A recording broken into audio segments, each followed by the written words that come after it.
I'm a message guy when it comes to entertainment. I love for my movies and TV to have some meaning to them, some depth, something I can sink my teeth into and wholeheartedly agree with, or even shake my finger at and disagree with. Just something, say something.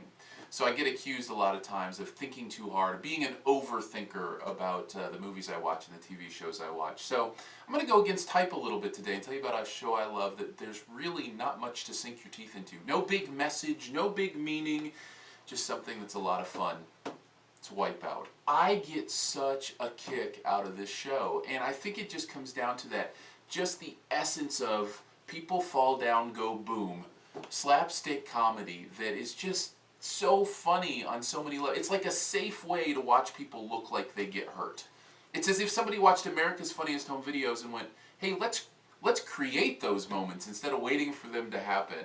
It is certainly based on a lot of the Japan kind of TV game show craze where people do crazy things, but there's more than just doing crazy things in Wipeout. It really is about the slapstick of it all, finding new ways to knock people down and make them fall and make them slip and make them twist into a pretzel. That's the whole point of the show. No big depth of meaning, no big message, just people fall down, go boom, and boy do I love it. I think a lot of it has to do as well with the simplicity of the humor. The hosts are very funny. John Henson and John Anderson are a great tag team. Anderson's got the straight guy thing down perfect.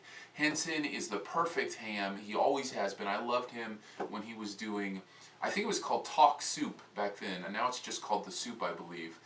He hosted that for a while, and just love his, it's over the top, but there's something really real about John Henson and the way he does his thing. So I enjoy him. And really, forgive me, I don't remember her name, but the girl that works with him, she does a great job as well, although I heard she's leaving for next season. This brings me to another point when you talk about seasons with Wipeout that I think is a reason I've fallen in love with the show. It's always on. There's always an episode within a couple weeks. They had like winter Wipeout and spring Wipeout and now summer Wipeout, and it's as if they understand as long as they stay in people's consciousness, they're going to be doing okay.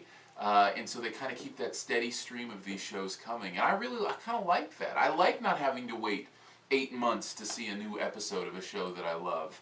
But really, it all boils down to people falling over and looking like they hurt themselves. And it is a surprise to me, as violent as this show looks, at least if it's happened, they don't show it. I don't see people getting injured, really. I see people leaving the game because they're too tired or they're too wimpy to continue, but not for injuries.